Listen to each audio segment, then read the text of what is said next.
Acid base,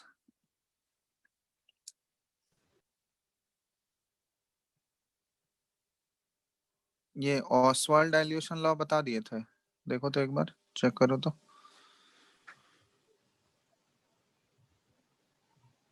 Oswald dilution law हो गया था। बता दिए थे।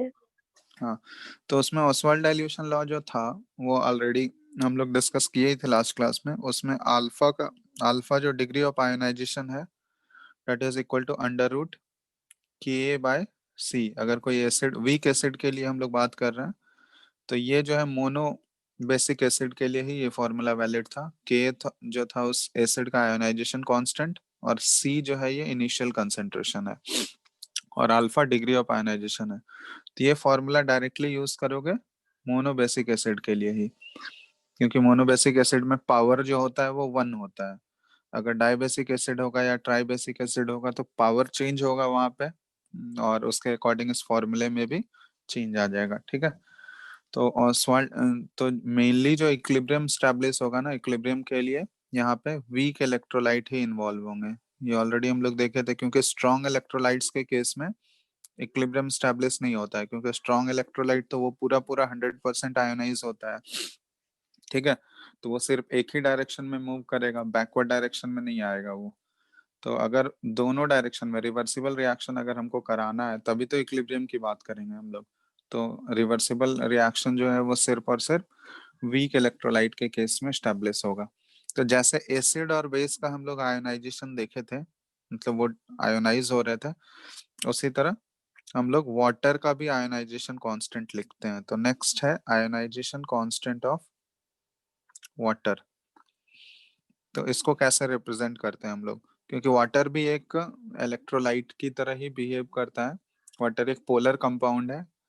वाटर भी अपने आयंस में आयोनाइज होता है, ठीक है। भले ही वो कंसेंट्रेशन बहुत ही कम हो, लेकिन वो अपने आयंस में आयोनाइज होता है, ठीक है। तो उसी को हम लोग बोलते हैं आयोनाइजेशन कांस्टेंट ऑफ वाटर, या फिर आयोनिक प्रोडक्ट ऑफ वाटर। इसको आयोनिक प्रोडक्ट भी बोला जाता है। तो इसको लिखने का तरीका क्या है, वाटर किस फॉर्म में आयोनाइज होगा, तो हम लोग ये इक्वेशन लिखते हैं 2H2O, ठीक है, ये लिक्विड, और ये आयोनाइज हो रहा है। तो वाटर किस फॉर्म में आयोनाइज होगा, H3O प्लस, मतलब हाइड्रोनियम आयन एक्वस, और प्लस OH माइनस, ठीक है।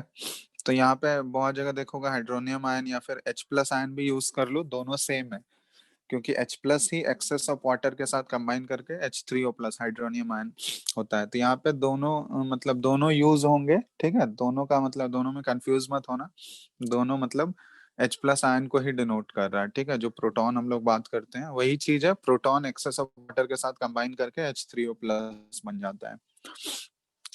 तो ये है वाटर का आयोनाइजेशन इक्वेशन, वाटर ऐसे आयोनाइज होता है। तो वाटर का जब हम लोग आयोनिक प्रोडक्ट लिखने की बात करेंगे, के जब लिखोगे, इक्विलिब्रियम कांस्टेंट, इक्विलिब्रियम पे जब हम लोग इसका एक्सप्रेशन लिखेंगे, तो के अगर लिखोगे तो के क्या आ जाएगा इसमें, concentration of H3O plus into concentration of OH minus, दोनों का power 1 divided by concentration of H2O का होल स्क्वायर, ठीक है। क्योंकि उसका कोफिशिएंट 1 है, तो कोफिशिएंट 2 है यहाँ पे, तो इसलिए यहाँ पे पावर 2 आ रहा है।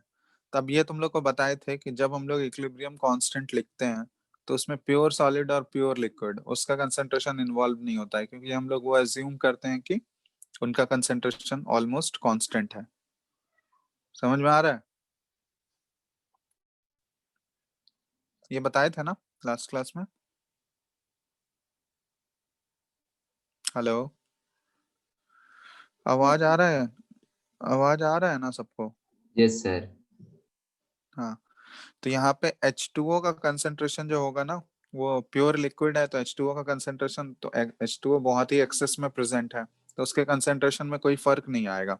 तो ये ऑलमोस्ट कांस्टेंट रहेगा, ठीक है, ये बिल्कुल कांस्टेंट रहेगा। और K जो है इक्विलिब्रियम कांस्टेंट, ये भी कांस्टेंट ही है। तो K इंटू यहाँ पे H2O आ गया, इसका whole square is equal to, हम लोग लिख सकते हैं H3O प्लस का कंसंट्रेशन इंटू OH माइनस का कंसंट्रेशन। और इसी प्रोडक्ट को, ये जो पूरा प्रोडक्ट आ रहा है, इसी प्रोडक्ट को KW से डिनोट किया जाता है, मतलब वाटर का आयनाइजेशन कांस्टेंट ऑफ वाटर।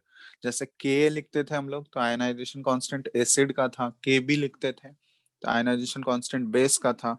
यहाँ पे KW है, मतलब ये आयनाइजेशन कांस्टेंट ऑफ वाटर है। तो KW का एक्सप्रेशन क्या आ गया, concentration of H3O plus into concentration of OH minus. ठीक है, बहुत जगह ऐसे भी लिखा हुआ है, देखोगे कंसंट्रेशन ऑफ H प्लस और कंसंट्रेशन ऑफ OH माइनस। ठीक है, तो दोनों में कोई अंतर नहीं है। तो ये KW का एक्सप्रेशन हो गया। बात समझ में आया? तो KW, और इस प्रोसेस को वाटर जो खुद आयोनाइज हो रहा है ना, वाटर जो सेल्फ आयोनाइजेशन प्रोसेस होता है वाटर का, खुद अपने आयंस में ये आयोनाइज हो रहा है, तो इस प्रोसेस को हम लोग बोलते हैं सेल्फ आयोनाइजेशन ऑफ वाटर या फिर ऑटो प्रोटोलाइसिस।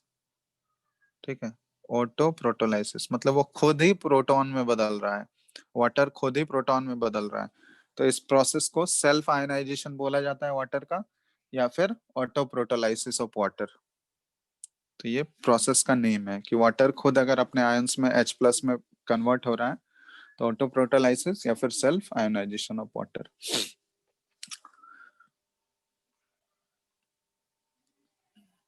ठीक है, ये बात समझ में आ गया यहाँ तक? कोई डाउट किसी को? बोलो, वाटर का KW का एक्सप्रेशन लिखने में कोई डाउट है किसी को?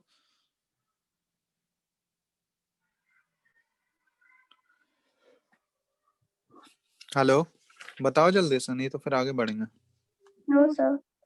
चलो, तब नेक्स्ट हम लोग देख रहे हैं रिलेशन बिटवीन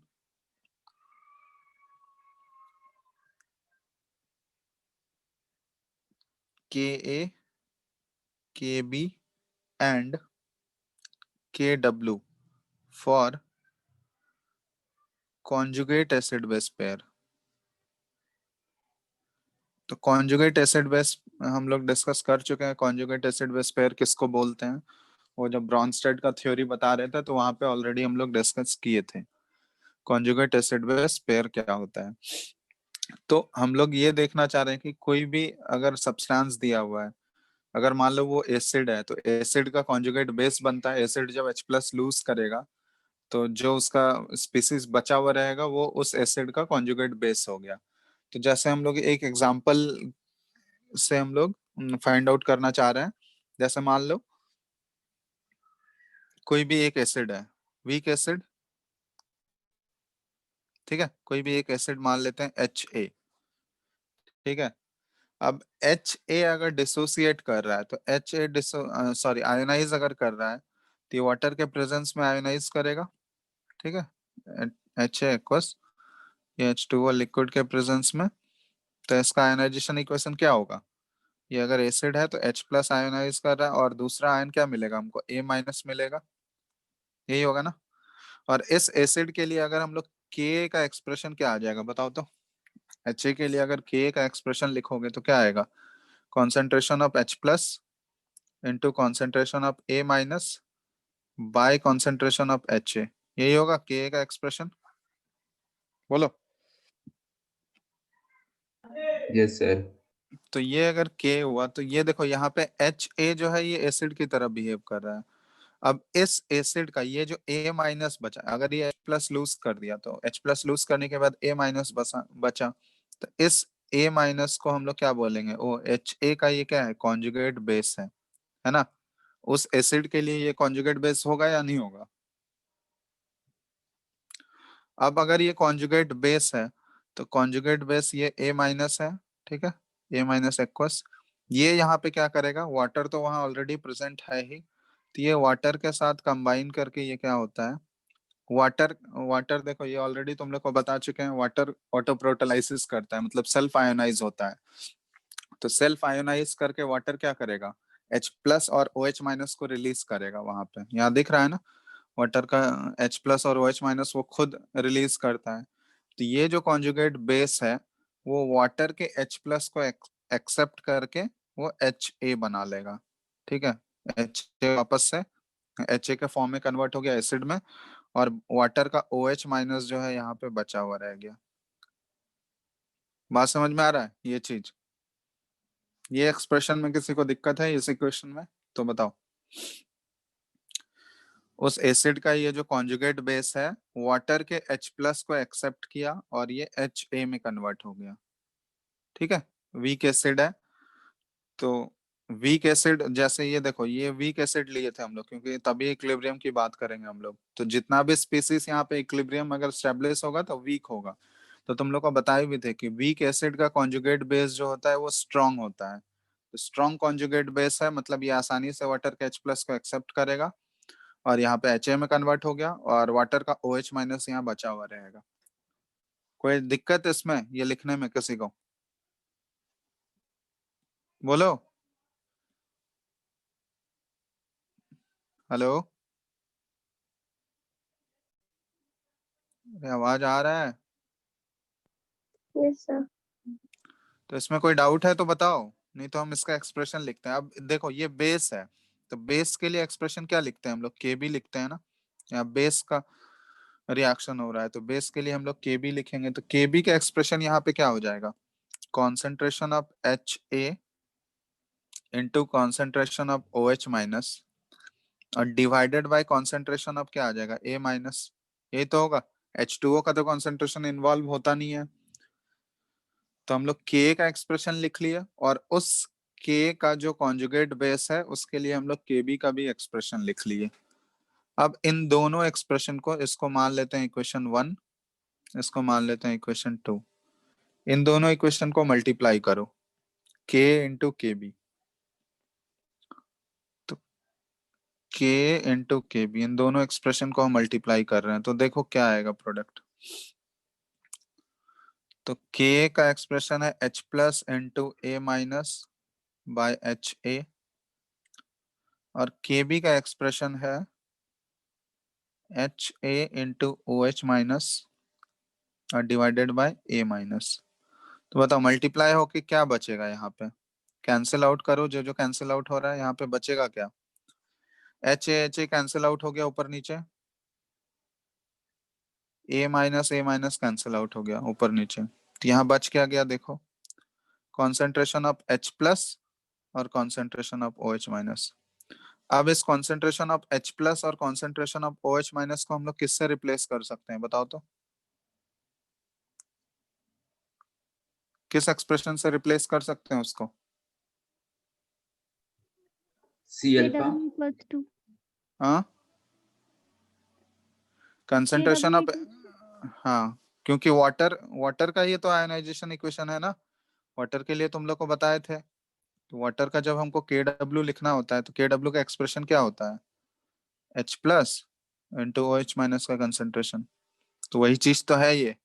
तो इसको अगर हमको रिप्लेस करना होगा तो इसको हम लोग KW से रिप्लेस कर सकते हैं। तो ये रिलेशन आ गया।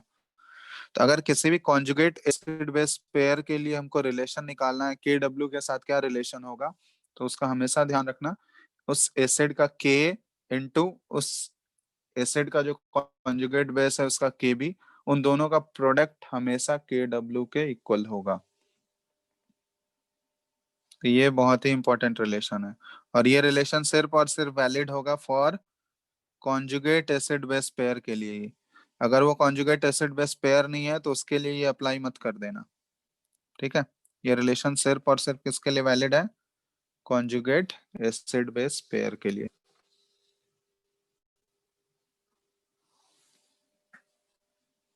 समझ में आया बात?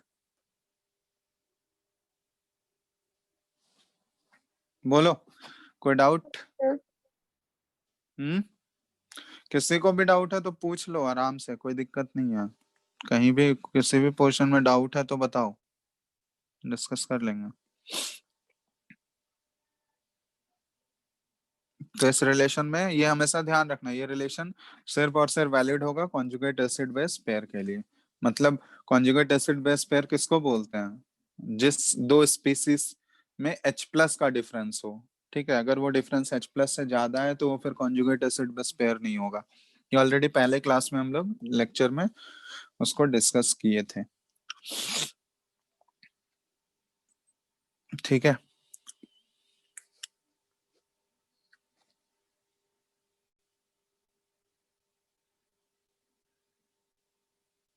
चलो लिख लियो यहाँ तक। Hello, yes sir. Yes sir. चलो अगर लिख लिए तो फिर हम लोग आगे बढ़ते हैं। नेक्स्ट टॉपिक, अभी तक सिर्फ थ्योरेटिकल चीजें चल रही थी, ठीक है। अब नेक्स्ट जो इसमें हम लोग करेंगे वो प्रैक्टिकल एप्लीकेशन पे आएंगे। प्रैक्टिकल मतलब न्यूमेरिकल वाले पार्ट पे, ठीक है। अभी तक सिर्फ थ्योरी वाला पार्ट चल रहा था। न्यूमेरिकल्स इसमें किस चीज से रिलेटेड हम लोग को सॉल्व करना होगा, तो उसके लिए सबसे इम्पोर्टेंट है पीएच स्केल के बारे में जानना, ठीक है। पीएच स्केल तुम लोग ऑलरेडी पहले भी जूनियर क्लासेस में पढ़े होंगे। तो पीएच का जो डेफिनेशन होता है, तो पीएच एक्चुअली जो पीएच का डेफिनेशन होता है, उस पीएच को हम लोग डिफाइन कैसे किया जाता है, pH is negative logarithm of concentration of H plus. यही पढ़े होगे, पढ़े हो, ये क्लास 10th में ये बताया गया होगा। Yes sir. PH is negative logarithm of H plus, log of negative logarithm of concentration of H plus ions. और ये लॉग जो होता है, ये इसका बेस यहाँ पे कितना है, 10। बेस कितना होता है, 10। लॉग के बेसिक प्रॉपर्टीज तो तुम लोग को पता है ना। लॉग के प्रॉपर्टीज कुछ कुछ पढ़े हो या नहीं पढ़े हो, बताओ जल्दी से, क्योंकि बेसिक प्रॉपर्टीज हम यहाँ पे लिख दे रहे हैं। जैसे ये सब काम का चीज है। जैसे लॉग a इंटू बी अगर रहेगा तो इसको हम लोग क्या लिख सकते हैं, log a plus log B. पढ़े हो या नहीं ये सब। Yes sir. Log log a to the power b है, तो इसको क्या लिख सकते हैं, b log a। Basic maths में ये बताया गया होगा, b log a। log a by b अगर है तो इसको क्या लिखा जा सकता है, log a minus log b, ठीक है। और एक और चीज है, log a और टू द बेस है, अगर ये दोनों सेम हो गया तो इसका वैल्यू हमेशा क्या रहता है, 1। चाहे कुछ भी हो, ये a का वैल्यू कुछ भी हो, तो इसका वैल्यू हमेशा 1 होगा। और log 1 का वैल्यू हमेशा 0 होता है। यहाँ पे बेस कुछ भी हो, log 1 का वैल्यू हमेशा 0 होता है। तो ये सारे कुछ कुछ बेसिक हैं। यहाँ पे एक log e भी होता है, जिसको ln से रिप्रेजेंट करते हैं हम लोग। log e को ln से रिप्रेजेंट किया जाता है। तो जैसे यहाँ पे अगर मान लो log to the base e है, log to the base e, और a का हमको निकालना है, तो इसको अगर हमको log 10 में कन्वर्ट करना है, ठीक है, तो log 10 में इसका वैल्यू क्या हो जाएगा, 2.303, और log a to the base 10। तो अगर ये बेस चेंज रूल है, मतलब e से या e से 10 वाले में अगर कन्वर्ट करना है हमको, तो उसको हमको 2.303 से मल्टीप्लाई करना होगा। तो ये भी एक इम्पोर्टेंट प्रॉपर्टी है, ठीक है। क्योंकि log 10 का ज्यादा वैल्यूज हम लोग यूज करेंगे, इसलिए अगर तुमको log to the base e का वैल्यू दिया हुआ है, उसको अगर log 10 वाले में कन्वर्ट करना होगा, तो फिर क्या करना होगा, उस e वाले वैल्यू को 2.303 से तुमको डिवाइड करना होगा। लेकिन अगर log 10 का वैल्यू तुमको पता है किसी का, log a to the base 10 का वैल्यू पता है, उसको log to the base e में कन्वर्ट करना है, तो फिर ये रिलेशन होता है। तो आपस में इंटर कन्वर्ट कर सकते हैं हम लोग, ठीक है। तो ये सारी कुछ कुछ बेसिक प्रॉपर्टीज हैं जो कि ये सब पता होना चाहिए, क्योंकि लॉ का कैलकुलेशन आने वाला है इस चैप्टर में, तो पता होना चाहिए। और कुछ कुछ लॉ के वैल्यूज भी 1 से 10 तक एटलीस्ट याद रखना होगा। जैसे लिखा दे रहे हैं हम कुछ कुछ, log 1 का वैल्यू तो हमेशा 0 होगा, बेस कुछ भी हो। यहाँ पे बेस 10 का हम वैल्यूज लिख रहे हैं, ये जो है बेस 10, सारे में बेस 10 है, ठीक है। तो ये ध्यान रखना, log 1 का वैल्यू 0, log 2 का वैल्यू तुम लोग को याद है कितना होता है, 0.301, ठीक है। ये याद ही कर लेना, क्योंकि डायरेक्ट इसको कैलकुलेशन में यूज करेंगे हम लोग। तो 0.301 अप्रोक्सीमेटली 0.3 यूज कर सकते हो log 2 का। log 3 का वैल्यू कितना होता है, log 3 का वैल्यू होता है 0.48, ठीक है, 0.48। log 4 का वैल्यू तुम लोग निकाल सकते हो क्या, अगर log 2 का वैल्यू पता है, log 4 निकाल सकते हो, बताओ। 0.6। 0.6, क्योंकि 4 को हम लोग 2 to the power 2 लिख सकते हैं, तो 2 to the power 2 अगर हो गया तो 2 आगे चल जाएगा, तो log 4 एक्चुअली है क्या, 2 log 2 है, यही तो है। तो अगर log 2 का वैल्यू 0.3 है तो log 4 हम लोग को पता है 0.6 हो जाएगा, ठीक है, नियरली 0.6 के बराबर हो जाएगा। तो ये चीज है, मतलब 2, 3 ये सब का पता होना चाहिए, 4 तो निकल ही जाएगा। log 5 भी पता होना चाहिए, log 5 को भी एक्चुअली हम लोग कर सकते हैं। log 5 को हम लोग देखो 10/2 लिख सकते हैं, तो 10/2 तो क्या हो जाएगा, log 10 माइनस log 2, तो log 10 का वैल्यू 1 हो जाएगा, log 10 टू द बेस 10 का 1 हो जाएगा, और log 2 का वैल्यू 0.3 है, तो log 5 का वैल्यू कितना आ जाएगा, अप्रोक्सीमेटली 0.7 के आसपास। समझ रहे हो क्या बोल रहे हैं, कैसे निकाले, आया समझ में? अरे, देखो यस 5 को हम लोग 10/2 लिख सकते हैं ना, तो यहाँ पे log का ये वाला प्रॉपर्टी यूज करोगे, ये क्या हो गया, log 10 माइनस log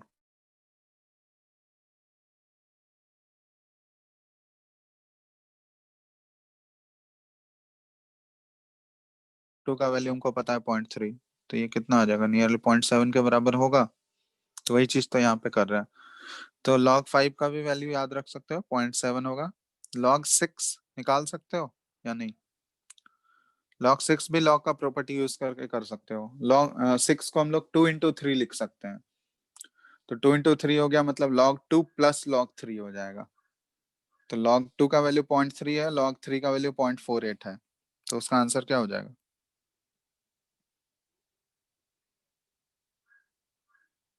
बताओ जल्दी से, इतना टाइम क्यों लगा, 0.78 0.78, सम कर देना है बस।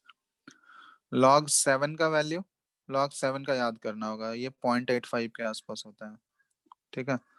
log 8, log 8 देखो ये भी निकाल सकते हो, 0.9 हाँ 0.9, 2 का क्यूब होता है ना 8, तो 3 log 2 हो जाएगा, तो 3 log 2 मतलब 0.9, और log 9 ये भी निकाल सकते हो, 3 का स्क्वायर है तो 2 log 3 हो जाएगा, तो ये किसके बराबर हो गया, 0.96 होगा।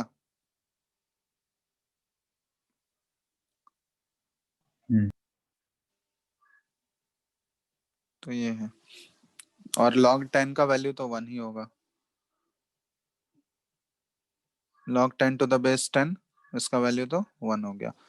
तो इसमें देखो कौन कौन से वैल्यूज 1 से 10 तक पता होना चाहिए, तो log 2 का वैल्यू, log 3 ज्यादा यूज होगा, log 5 भी याद रखो, और log 7, ये 4 वैल्यूज अगर याद है तो बाकी सारे वैल्यूज तुम लोग निकाल भी सकते हो खुद, अगर log के प्रॉपर्टीज पता है तो, ठीक है। ये सारा बेस 10 वाला वैल्यूज है, ठीक है, बेस 10, तो ये चीज ध्यान रखना। तो क्योंकि बेस 10 वाला ही पीएच का डेफिनेशन में बेस 10 ही होता है, तो इसलिए वैल्यूज पता होने चाहिए ताकि हम लोग कैलकुलेशन कर सकें, ठीक है।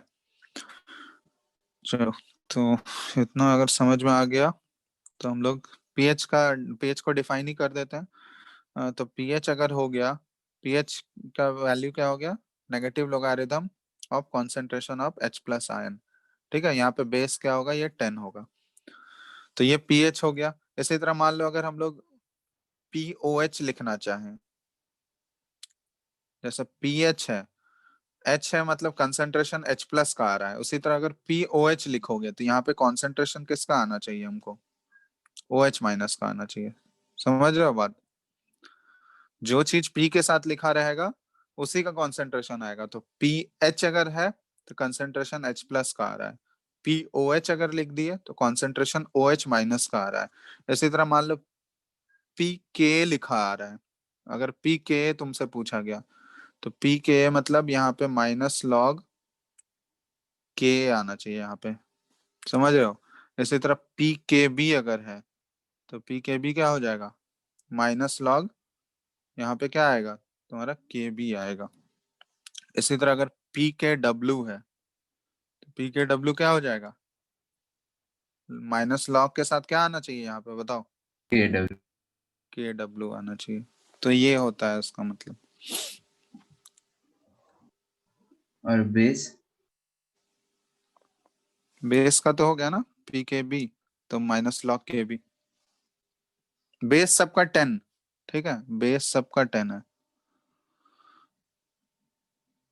सब में 10 है। लॉग लिखा हुआ है यहाँ पे सारा, क्योंकि जो पीएच का डेफिनेशन होता है ना उसमें log to the base 10 he defined है, ठीक है, तो सब में बेस 10 ही रहेगा, ठीक है, तो ये ध्यान रखना बस।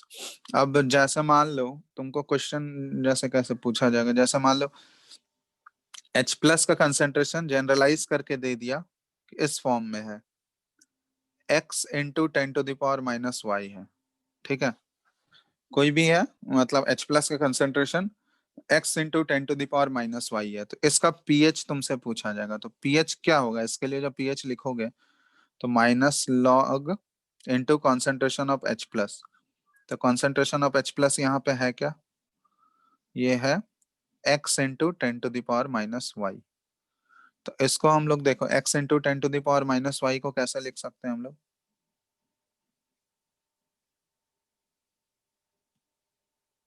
देखो तो log a इंटू बी का फॉर्म हो गया यहाँ पे, तो माइनस साइन आगे रहने दो, ठीक है, उसको हम लोग बाद में डील कर लेंगे, माइनस आगे है। अब log a इंटू बी के फॉर्म में है, तो a इंटू बी के फॉर्म में है, तो देखो इसको हम लोग log x और प्लस log 10⁻⁻y लिख सकते हैं ऐसे सेपरेट करके, ठीक है। अब यहाँ पे माइनस आगे है, ये log x, ठीक है, और यहाँ देखो माइनस वाई पावर में ऊपर है, तो माइनस वाई अगर ऊपर है तो पावर वाला टर्म आगे आ जाता है, तो ये आगे प्लस है और उधर से आएगा नीचे माइनस वाई, तो ये क्या हो जाएगा, यहाँ पे माइनस वाई हो जाएगा, और यहाँ पे क्या बच गया, log 10 बचा हुआ है और बेस 10 है, तो log 10 टू द बेस 10 इसका वैल्यू क्या हो जाएगा, ये 1 हो जाएगा, बोलो। तो यहाँ पे पीएच का डेफिनेशन, पीएच क्या आ गया इस केस में बताओ, पीएच क्या आ जाएगा बताओ डायरेक्टली, माइनस आगे माइनस साइन है और यहाँ भी माइनस है, तो y तो हो y गया plus minus log x। y minus log x, ठीक है, तो ये ध्यान रखना, तो इसको हम लोग डायरेक्टली इस फॉर्म में याद रखेंगे कि अगर H प्लस का कंसेंट्रेशन तुम्हारा इस फॉर्म में दिया हुआ है x इंटू 10⁻⁻y, तो इसका डायरेक्टली pH याद रखना y माइनस लॉग एक्स हो जाएगा, ठीक है, y माइनस लॉग एक्स। जैसे एक एग्जांपल दे रहे हैं, जैसे एग्जांपल है तुमसे H प्लस का कंसेंट्रेशन दे दिया गया है 2 इंटू 10⁻⁻3 है और pH पूछा गया है, तो डायरेक्टली बताओ क्या लिखोगे डायरेक्ट,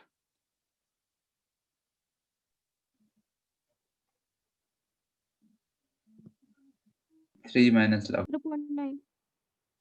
3 माइनस लॉग 2 हो जाएगा, क्योंकि 2 इंटू 10⁻⁻3 है, तो x की जगह पे 2 हो गया, y की जगह पे -3 है, y की जगह पे 3 है मतलब, तो यहाँ पे y माइनस लॉग एक्स, तो मतलब 3 माइनस लॉग 2, और लॉग 2 का वैल्यू हमको पता है, लॉग 2 का वैल्यू कितना है 0.3, तो 3 माइनस 0.3 कितना हो जाएगा,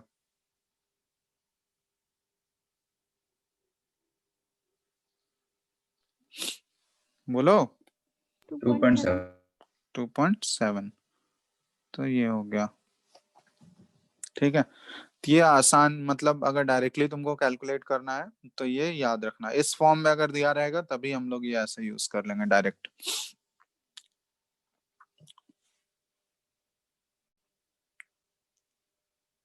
ठीक है,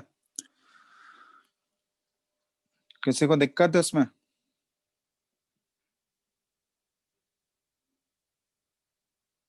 हम्म, बताओ फटाफट, अगर दिक्कत नहीं है तो हम लोग पीएच स्केल पे मूव करते हैं, पीएच स्केल, ठीक है, क्योंकि ये पीएच को डिफाइन करना जरूरी था, उसके बाद पीएच स्केल जो हम लोग पढ़ते हैं उसके बारे में भी डिस्कस करना है, तो एक्चुअली देखो पीएच स्केल पढ़ने से पहले हमको वाटर के कुछ कुछ प्रॉपर्टीज के बारे में जानना होगा, प्रॉपर्टीज ऑफ वाटर, तो वाटर का ऑलरेडी हम लोग प्रोटोलाइसिस वाला इक्वेशन देख चुके हैं, ऑटो प्रोटोलाइसिस या फिर सेल्फ आयोनाइजेशन वाला इक्वेशन, ठीक है। तो सेल्फ आयोनाइजेशन वाले इक्वेशन से हमको आइडिया लग चुका है, प्लस और OH माइनस दे सकता है, लेकिन वाटर एक बहुत ही वीक इलेक्ट्रोलाइट होता है। ठीक है, water is a very weak electrolyte, क्योंकि वो आयनाइज तो करेगा लेकिन बहुत ही वीकली करेगा, कंसंट्रेशन जो आएगा ना बहुत ही कम आता है। तो वाटर एक बहुत ही वीक इलेक्ट्रोलाइट है, वेरी वीक इलेक्ट्रोलाइट। दूसरा पॉइंट ये है कि मोलैरिटी जो होगा, प्योर वाटर का जो मोलैरिटी हम लोग लेते हैं, ठीक है, तो प्योर वाटर का मोलैरिटी ये फिक्स होता है 55.5 मोलर। ठीक है, ये ऑलरेडी तुम लोग मोल कॉन्सेप्ट में भी ये निकाले होंगे। मोलैरिटी प्योर वाटर का 55.5 मोलर होता है, प्योर वाटर का मोलैरिटी। और तीसरा जो पॉइंट ये है, ये बहुत ही इंपॉर्टेंट है इस चैप्टर में। तो एक्सपेरिमेंटली ये देखा गया है, it is experimentally observed that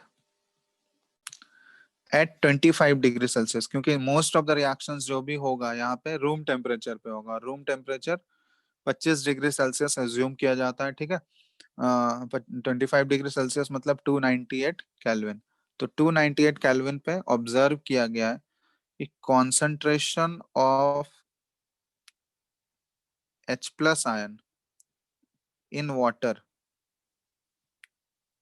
is 10 to the power -7 molar. ठीक है, तो ये देखो कितना कम है, 10 टू द पावर -7। तो वाटर जो सेल्फ आयोनाइज होता है ना, तो वाटर ऑलरेडी पता होगा कि एक न्यूट्रल कंपाउंड है। ठीक है, तो न्यूट्रल है, जैसे मान लो H2O, ये आयोनाइज कर रहा है, तो सेल्फ आयोनाइज हो रहा है ये H प्लस में और OH माइनस में। ठीक है, प्लस OH माइनस। तो यहाँ पे ये देखा गया है कि 25 डिग्री सेल्सियस पे रूम टेम्परेचर पे जो आयनाइजेशन होता है वाटर का, तो उसमें जो H प्लस आयन का कंसेंट्रेशन है ना, ठीक है, ये बाहर आ गया, H प्लस ये इस फॉर्म में है, H प्लस और प्लस OH माइनस आयन। तो यहाँ पे ये देखा गया है, जब हम लोग KW लिखते हैं इसका, KW लिखोगे तो क्या आएगा, कॉन्सेंट्रेशन ऑफ H प्लस और कॉन्सेंट्रेशन ऑफ OH माइनस। तो यहाँ पे 25 डिग्री सेल्सियस ही लिया गया है, रूम टेम्परेचर पे मोस्टली हम लोग देखते हैं सारा रिएक्शंस। तो H प्लस का जो कॉन्सेंट्रेशन देखा गया है रूम टेम्परेचर पे, ये 10 टू द पावर, वाटर से जो आया 10 टू द पावर -7 मोलर। तो H प्लस का अगर 10 टू द पावर -7 मोलर है, इसका मतलब OH माइनस का भी कितना होगा, क्योंकि वाटर एक न्यूट्रल कंपाउंड है, तो जितना H प्लस होगा, जितना पॉजिटिव चार्ज आ रहा होगा, उतना ही कंसेंट्रेशन किसका होगा, नेगेटिव, तभी तो न्यूट्रल होगा ना। समझ रहे हो बात को। तो H प्लस का जितना कंसेंट्रेशन होगा 10 टू द पावर -7 मोलर, उतना ही कंसेंट्रेशन OH माइनस का भी होना चाहिए। ये दोनों एक्सपेरिमेंटली डिटरमाइंड है, और ये कौन से टेम्परेचर पे, 25 डिग्री सेल्सियस मतलब रूम टेम्परेचर पे, 298 केल्विन टेम्परेचर पे। तो इसीलिए जो पीएच स्केल होता है ना, उसमें देखोगे कि वो 25 डिग्री सेल्सियस पे ही जो डिफाइंड होता है, 0 से 14 वाला स्केल फॉलो करते हैं ना हम लोग रूम टेम्परेचर पे, वो ऑलरेडी पढ़े होगे तुम लोग, क्लास 10th में पढ़े हो पीएच स्केल, जो 0 से 14 तक वेरी करता है, पढ़े हो या नहीं, बताओ जल्दी। Yes, sir. उसमें न्यूट्रल पॉइंट कहाँ पे होता है, 7 पे 7. न्यूट्रल होगा, और हाँ 0 से 7 के बीच अगर पीएच का वैल्यू 7 से कम है, इसका मतलब वो एसिडिक है, और 7 से ज्यादा है मतलब वो बेसिक सॉल्यूशन है, और 0 से 2 के बीच में है तो वो बहुत ही स्ट्रॉन्ग एसिड होगा। 2 के बाद अगर वो 2 और 7 के बीच में है, या 3 और 3 से 7 के बीच में, या मान लो कि 5 से 7 के बीच में, वो बहुत ही वीक एसिड होगा, और 3 से 5 के बीच में मतलब मॉडरेट एसिड होता है। उसी तरह अगर हम लोग, अगर हाईली बेसिक सॉल्यूशन देखना है, तो हाईली बेसिक सॉल्यूशन वो 14 के आसपास होगा, मतलब 11 से या 12 से 14 के बीच में हाईली बेसिक होगा, और 7 से 9 के बीच में जो होगा वो वीकली बेसिक होगा। तो वो पीएच स्केल जो होता है ना, वो 0 से 14 वाला, वो डिफाइंड होता है रूम टेम्परेचर पे, क्योंकि टेम्परेचर अगर वैरी कर दोगे तो पीएच भी वैरी करता है, पीएच का स्केल वैरी करता है, वो हम लोग देखेंगे अभी कैसे वो वेरी करेगा। तो यहाँ पे देखो, अगर रूम टेम्परेचर पे तुमसे पूछा गया कि पीएच क्या होगा, तो वाटर का क्या होगा रूम टेम्परेचर पे, तो minus log into concentration of H plus.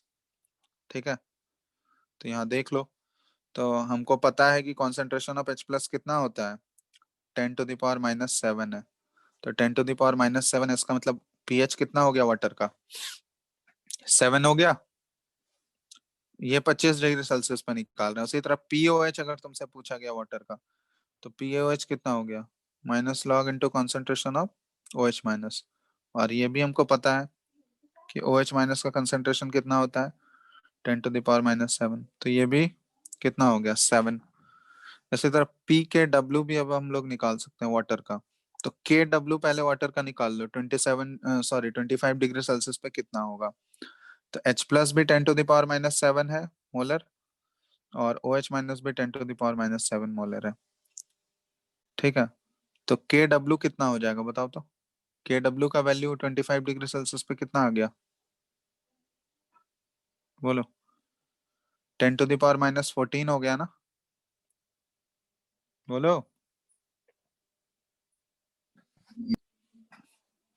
तो पी के डब्ल्यू कितना हो जाएगा, माइनस लॉग इंटू 14. के, हाँ माइनस लॉग इंटू के डब्ल्यू लिखते हैं हम लोग। तो माइनस लॉग इंटू के डब्ल्यू है 10⁻⁻14। तो यहाँ पे इसका वैल्यू क्या आ जाएगा, 14 आ गया। तो ये सारा वैल्यूज जो आ रहा है ये 25 डिग्री सेल्सियस पे ही है।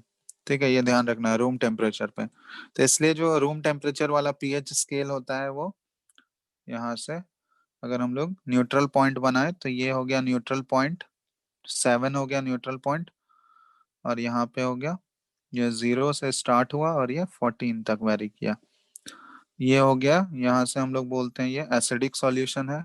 0 से 7 के बीच में अगर लाई करेगा एसिडिक, और इसके बाद 7 से 14 वाला ये बेसिक नेचर का होता है। यही होता है ना।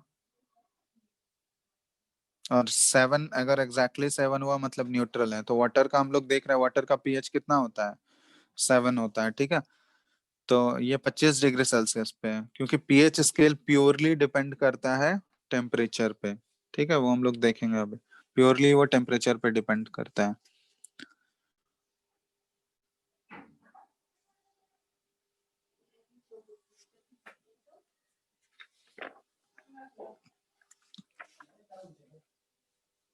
चलो अब यहाँ पे देखो, एक और चीज हम लोग लिख सकते हैं।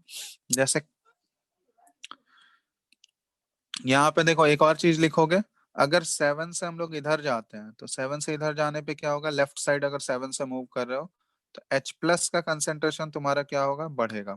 समझ रहे हो ये, क्योंकि एसिडिक स्ट्रेंथ बढ़ता है ना। 7 से अगर 0 की तरफ जाओगे लेफ्ट की तरफ, तो वो एसिडिक स्ट्रेंथ क्या हो रहा है, बढ़ रहा है। और एसिडिक स्ट्रेंथ बढ़ रहा है, इसका मतलब concentration of H plus ion क्या होगा, बढ़ेगा या घटेगा बताओ। इंक्रीज हो रहा होगा ना, 7 से अगर लेफ्ट जाओगे तो। बोलो, हेलो। Yes, sir. और 7 से अगर राइट जाओगे तो कॉन्सेंट्रेशन ऑफ H प्लस क्या होगा, बढ़ेगा या घटेगा बताओ। घटेगा. घटेगा, क्योंकि बेसिक स्ट्रेंथ वहां पे बढ़ रहा है। तो बेसिक स्ट्रेंथ बढ़ने का मतलब H प्लस का कंसेंट्रेशन कम होगा। तो concentration of H plus ion decreases हम लोग बोल सकते हैं। ठीक है, अब देखो यहाँ पे एक एक्सप्रेशन भी आ जाता है, के डब्ल्यू इज इक्वल टू, ये है H प्लस और OH माइनस का। तब दोनों साइड अगर हम लोग माइनस लॉग ले लिए, taking minus log on both sides. ठीक है, तो इधर भी हम लोग लॉग ले लिए माइनस लॉग के डब्ल्यू, और इधर भी हम लोग लिख लिया इसको माइनस लॉग, और इधर आ गया H plus, concentration of H plus और कॉन्सेंट्रेशन ऑफ OH माइनस। ठीक है, अब देखो, तो माइनस लॉग को हम लोग क्या लिख सकते हैं,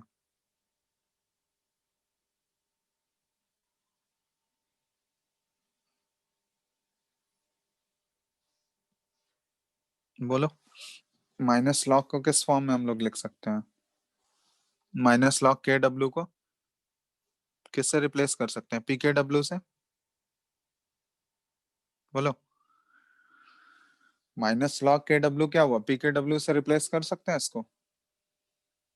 सर और यहाँ पे देखो इसको अगर हम लोग सेपरेट करें, देखो लॉग ए इंटू बी का फॉर्म है, लॉग ए इंटू बी मतलब क्या हुआ, लॉग ए प्लस लॉग बी और आगे माइनस साइन है, तो हम लोग इसको लिख सकते हैं माइनस लॉग ये एच प्लस और यहाँ पे माइनस लॉग, ऐसे लिख लो, प्लस करके लिख लेते हैं, प्लस माइनस लॉग, क्योंकि प्लस माइनस माइनस ही हो जाएगा, ये करके लिख लिए ताकि आसान हो जाए। तो यहाँ से आ गया देखो ये पी के डब्ल्यू, और यहाँ से देखो माइनस लॉग एच प्लस को हम लोग क्या लिख सकते हैं, P H plus, minus log O H minus को क्या लिख सकते हो, एच पी ओ एच। तो ये एक्सप्रेशन आ गया हम लोग का। तो पी के डब्ल्यू का वैल्यू जो है वो हमेशा पी एच और पी ओ एच का सम होगा, ठीक है, ये ध्यान रखना। तो ये हमेशा वैलिड है। तो अगर तुमसे 25 डिग्री सेल्सियस पे पूछा गया, तो 25 डिग्री सेल्सियस पे ऑलरेडी हम लोग देखे थे पीएच कितना था, 7 था वाटर का, और पीओएच कितना था, ये भी 7 था ना, 25 डिग्री पे ऊपर निकाले है ना, पीएच वाटर का कितना था, दैट इज इक्वल टू 7, और पीओएच भी 7 है। तो इसलिए पी के डब्ल्यू जब कैलकुलेट किए थे हम लोग, ये कितना आया था, 7 + 7 14 आया था, देख लो ऊपर आया था या नहीं, देख लो यहाँ पे, ये जो हम लोग कैलकुलेट किए हैं 25 डिग्री सेल्सियस पे, है ना, वाटर के लिए।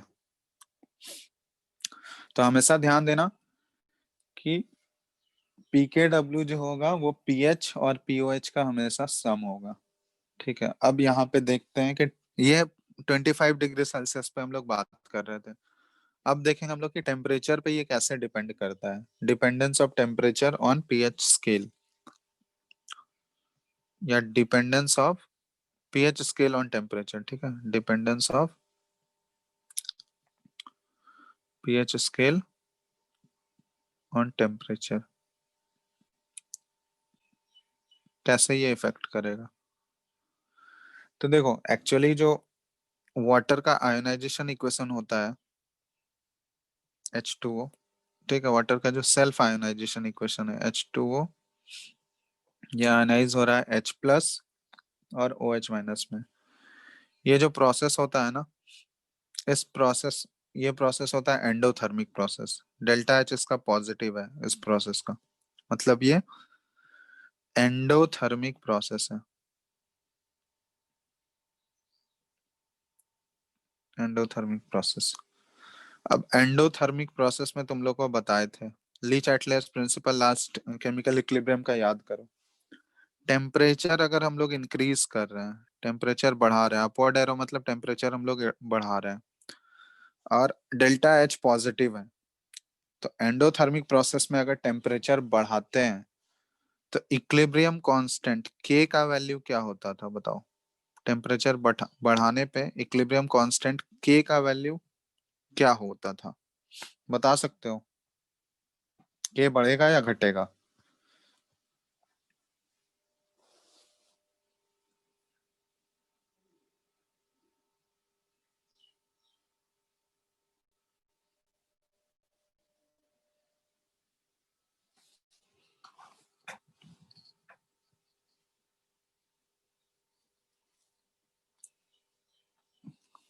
बोलो जल्दी, हम लोग केमिकल इक्विलिब्रियम पढ़ चुके हैं, वहां पे इफेक्ट ऑफ टेम्परेचर बताए थे, तो बताओ क्या होगा।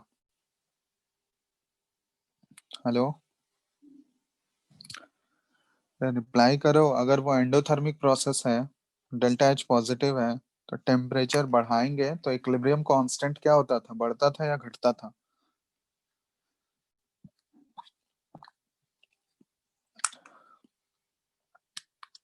रिप्लाई करोगे कोई, आवाज आ रहा है कि नहीं, हेलो। सर बढ़ेगा। एंडोथर्मिक प्रोसेस में टेम्परेचर बढ़ाने पे इक्विलिब्रियम कांस्टेंट क्या होता है, बढ़ता है, ठीक है। वो इक्वेशन भी तुम लोग को बताए थे, वांट ऑफ इक्वेशन से रिलेटेड होता है, ठीक है। तो ऑलरेडी वहां पे हम लोग डिस्कस किए थे, तो इसलिए वो बढ़ेगा। चलो अब बढ़ेगा तो फिर देखते हैं हम लोग कैसे चेंज करना है, कैसे रिलेट करना है पीएच स्केल में। एक मिनट रुक जाओ।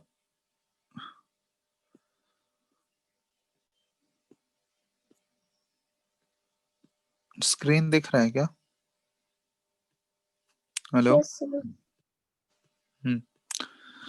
तो यहाँ पे ये चीज बता रहे थे, देखो टेम्परेचर बढ़ा रहा है, एंडोथर्मिक प्रोसेस है, तो इक्विलिब्रियम कांस्टेंट का वैल्यू, के का वैल्यू इंक्रीज होगा।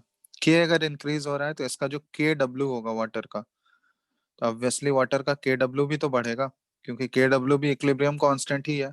तो वाटर का जब लिख रहे हैं तो टेम्परेचर बढ़ाने पे वाटर का के डब्ल्यू बढ़ गया। के डब्ल्यू अगर बढ़ गया तो ये बताना पी के डब्ल्यू क्या होगा, घटेगा या बढ़ेगा? के डब्ल्यू और पी के डब्ल्यू में क्या रिलेशन होता है? पी के डब्ल्यू है, यहाँ पे लिख दे रहे हैं, पी के डब्ल्यू इज माइनस लॉग के डब्ल्यू। तो के डब्ल्यू का वैल्यू अगर बढ़ रहा है तो पी के डब्ल्यू बढ़ेगा या घटेगा, ये बताओ।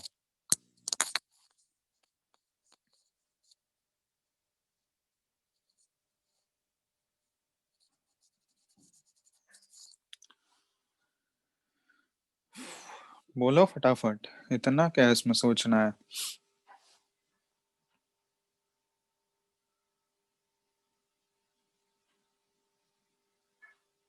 सर इंक्रीज करेगा। पी के डब्ल्यू इंक्रीज करेगा।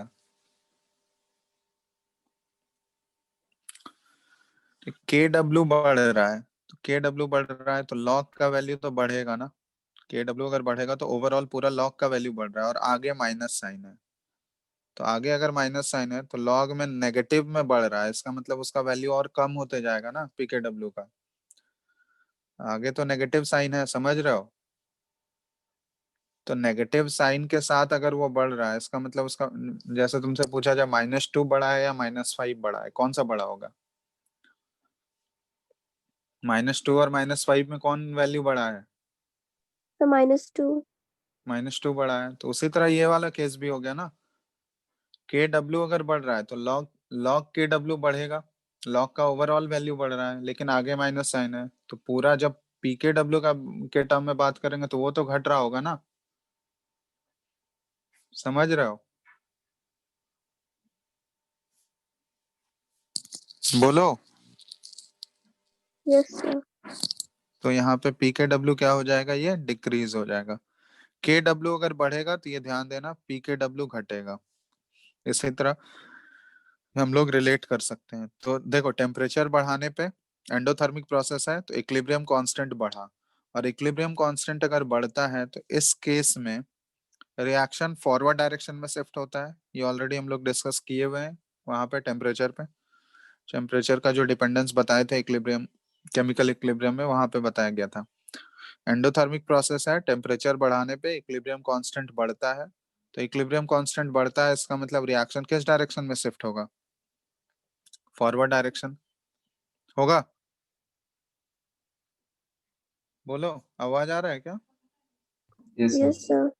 तो रिएक्शन फॉरवर्ड डायरेक्शन में शिफ्ट हुआ, तो फॉरवर्ड डायरेक्शन में अगर रिएक्शन जा रहा है, जैसे ये देखो ये वाला रिएक्शन अगर ज्यादा फॉरवर्ड टेम्परेचर बढ़ाने पे फॉरवर्ड डायरेक्शन में शिफ्ट होगा, तो फॉरवर्ड डायरेक्शन में वो और जा रहा है, तो फॉरवर्ड डायरेक्शन में जाने से इसका मतलब क्या हुआ कि H प्लस का कंसेंट्रेशन क्या हो जाएगा, बढ़ जाएगा ना।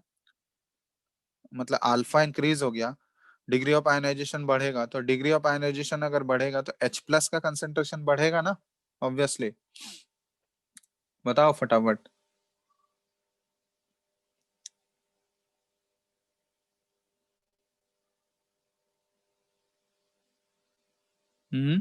बोलो। Yes, sir. H प्लस अगर बढ़ा तो OH माइनस भी तो बढ़ेगा, OH माइनस का भी तो कंसेंट्रेशन बढ़ेगा, क्योंकि अगर फॉरवर्ड है तो फॉरवर्ड में तो दोनों फॉर्म हो रहा है, H प्लस भी फॉर्म हो रहा है और OH माइनस भी फॉर्म हो रहा है, तो OH माइनस का भी कंसेंट्रेशन बढ़ जाएगा। ठीक है, तो ये चीज ध्यान देना। कि एंडोथर्मिक प्रोसेस है, टेम्परेचर बढ़ा रहे हैं, इक्विलिब्रियम कांस्टेंट बढ़ा और रिएक्शन फॉरवर्ड में शिफ्ट हुआ, मतलब H प्लस जो पहले से जितना फॉर्म हो रहा था उससे ज्यादा फॉर्म होगा और OH माइनस भी ज्यादा फॉर्म होगा। तो H प्लस अगर बढ़ रहा है और OH माइनस भी बढ़ रहा है तो pH क्या होगा? H प्लस अगर बढ़ेगा तो pH घटेगा, बताओ। H प्लस का कंसेंट्रेशन अगर बढ़ेगा तो pH का वैल्यू तो घटेगा, वो वैसे ही है जैसे KW बढ़ रहा था PKW घट रहा था, तो वैसे ही H प्लस बढ़ रहा है pH घटा, और OH माइनस भी बढ़ रहा है मतलब POH भी क्या होगा? ये भी घटेगा, POH भी घटेगा ना। तो अब देखो हम लोग यहाँ पे डायरेक्टली रिलेट कर सकते हैं कि टेम्परेचर बढ़ाने पे अल्फा बढ़ा तो H प्लस और OH माइनस दोनों बढ़ा, तो pH और POH घट गया। तो इसका मतलब ये जो रिएक्शन होता है, सॉरी ये जो रिलेशन होता है, ये जो बताए थे तुम लोग को वाटर के केस में, PKW is equal to pH plus POH, ठीक है। PKW is equal to pH plus POH। तो अब देखो pH और POH ये दोनों घट रहा है, टेम्परेचर बढ़ा रहे हैं तो pH और POH दोनों घट रहा है। इसका मतलब जो पहले 14 वाला वैल्यू था वो 14 वाले वैल्यू से अब कम हो जाएगा या ज्यादा होगा, बताओ तो।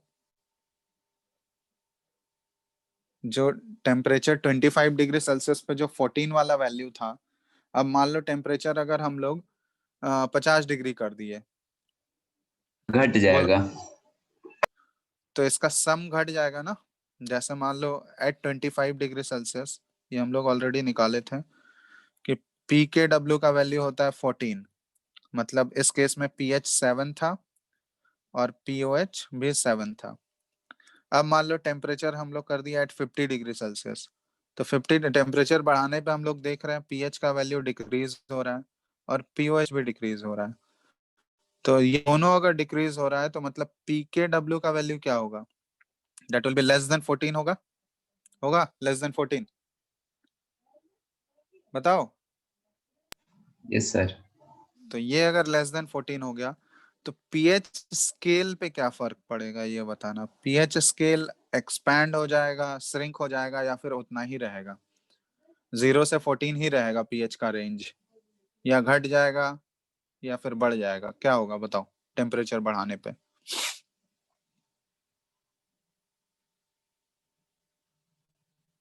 श्रिंक कर जाएगा। श्रिंक कर जाएगा, क्योंकि अब पीकेडब्ल्यू का वैल्यू 14 से कम हो गया। 14 से कम मतलब एज्यूम कर लेते हैं कि पीकेडब्ल्यू 13 हो गया, ठीक है। वो कोई फिक्स नहीं है, वो टेम्परेचर कैसे वेरी करता है उसका कोई वो नहीं। तो 14 से कम हो गया, इसका मतलब जैसे मान लो एज्यूम कर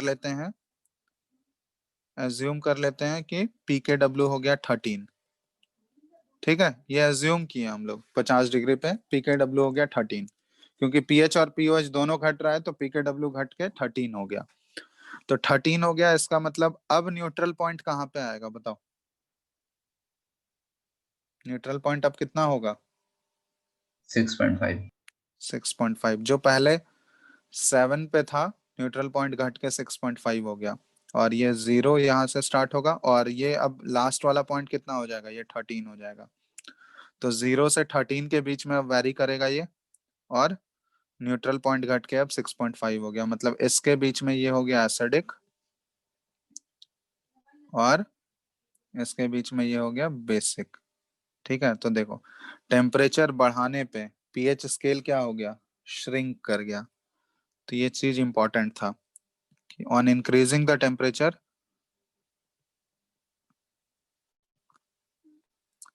टेम्परेचर रूम टेम्परेचर से ज्यादा, तो pH scale shrinks, pH scale जो है ये श्रिंक हो गया।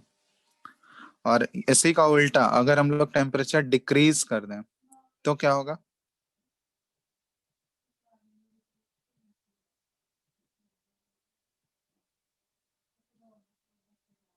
ऑन डिक्रीजिंग द टेम्परेचर बताओ, टेम्परेचर घटेगा तो क्या होगा?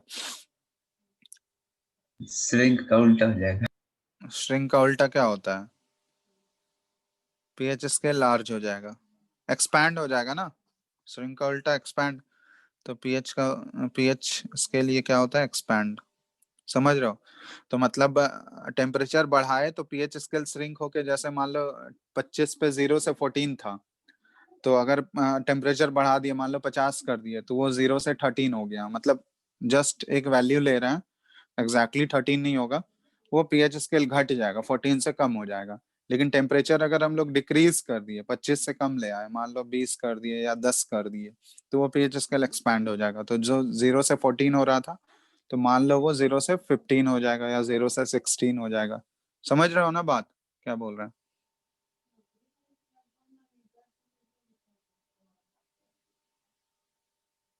ठीक है, क्लियर है बात?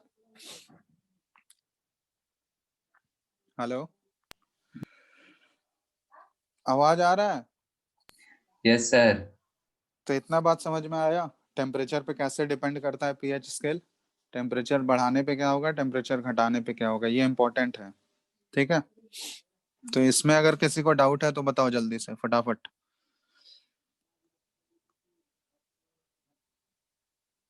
बोलो, एक बार देख लो, किसी को डाउट है तो बताओ।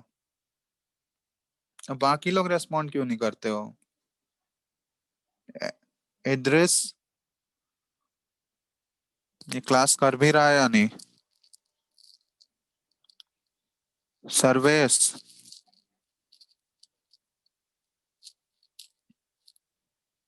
खुशी,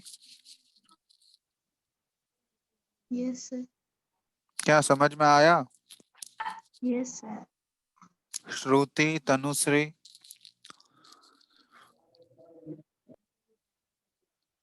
श्रुति, यस सर। आया समझ में? Yes sir. तनुश्री,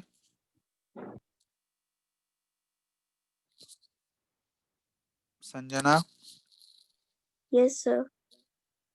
ठीक है, डाउट नहीं है ना किसी को? नो सर आ गया। No sir. चलो फिर तो आज इतना ही रहने देते हैं। ठीक है, पीएच का कैलकुलेशन और ये पीएच स्केल कैसे डिपेंड कर रहा है टेम्परेचर पे। ठीक है, तो ये इंपॉर्टेंट था कि टेम्परेचर बढ़ाने पे पीएच स्केल श्रिंक हो जाता है, मतलब घट जाता है, और टेम्परेचर घटाने पे पीएच स्केल एक्सपैंड हो जाएगा, वो बढ़ जाएगा। ठीक है, तो 25 डिग्री पे वो 0 से 14 होता है, लेकिन टेम्परेचर ऊपर नीचे करेंगे तो वो फिर पीएच स्केल पे वो फिर फर्क पड़ता है। तो ये इम्पोर्टेंट है। चलो तो आज इतना ही रहने देते हैं, नेक्स्ट क्लास में हम लोग पीएच का कैलकुलेशन करेंगे। पीएच का कैलकुलेशन मतलब स्ट्रॉन्ग एसिड के लिए कैसे निकालते हैं, वीक एसिड के लिए कैसे पीएच निकालते हैं। ठीक है, फिर मिक्सचर अब स्ट्रॉन्ग और वीक होगा तो कैसे पीएच कैलकुलेट करेंगे, तो वो सारा चीज हम लोग नेक्स्ट क्लास में करेंगे। ठीक है, तो यहाँ तक ही रहने देते हैं। तब तक तुम लोग उधर केमिकल इक्विलिब्रियम कंप्लीट करो, नेक्स्ट क्लास से इसके भी न्यूमेरिकल्स कर सकते हो आयोनिक के। तो केमिकल खत्म कर लो पहले तो तुम लोग, तो नेक्स्ट क्लास से इसके भी इसका भी बुकलेट होगा ना तुम लोगों के पास, ड्राइव तो शेयर किया गया होगा, यस सर। तो उससे बुकलेट अभी डाउनलोड कर लो। अभी क्वेश्चंस तो उतना नहीं बनेगा क्योंकि अभी बताया नहीं है ज्यादा कुछ, नेक्स्ट क्लास होगा तो उसके बाद क्वेश्चंस कर सकते हो इसके आयोनिक के। तब तक केमिकल इक्विलिब्रियम खत्म करो तुम लोग। ठीक है, चलो चलो फिर तो एंड कर रहे हैं, बाकी आगे नेक्स्ट क्लास में करते हैं। ठीक है, थैंक यू सर। चलो थैंक यू।